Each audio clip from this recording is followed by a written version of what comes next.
ব্যাপার, ফুল নিয়ে বসে আছেন কেন? ঢাকা শহরের মানুষ তো খারাপ। আপনি আসতে লেট করেছেন, তাই আপনাকে ফোনে ট্রাই করতেছিলাম। এদিক থেকে একটা চোর এসে আমার ফোনটা নিয়ে চলে গেছে। মন খারাপ করবেন না, অর্থ সম্পদ কখনোই স্থায়ী থাকে না। আপনার মেধা ও শিক্ষা থাকলে জীবনে অনায়াসে অনেক টাকা ইনকাম করতে পারবেন। আর আপনি যেই লোভী মহিলাকে বিয়ে করতে চাচ্ছিলেন, সেই সম্পদ তো কেউ ছিনিয়ে নিতে পারতো, তাই না? ওটা আমার ভুল সিদ্ধান্ত ছিল। আর আমার বাবা মা আমাকে সবসময় অপদার্থ বলতো, কিছু করতে পারবো না বলে যে কোনো ভাষায় গালি দিত।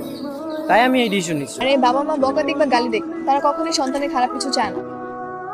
আর আপনাকে যদি ওই মহিলা বিদেশ নিয়ে গিয়ে কিডনি হার্ট পার্সেল করে পাঠিয়ে দিত, তখন কি বাঁচত? এমনও হয়? এর চেয়েও ভয়ঙ্কর কিছু হয়।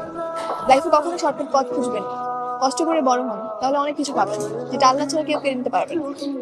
যাই হোক, আমি আর বাড়িতে যাব, ভাবতেছি আমি ঢাকাতেই থাকবো, ঢাকাতেই পড়াশোনা করতে চাই। আর আপনার মতো কেউ একজনের সাপোর্ট চাই, যে এই গাধাকে বুঝে ভালো করে রাখবে। এটা আপনার জন্য। Thank you. আচ্ছা চলেন আপনাকে এগিয়ে দিয়ে আসি।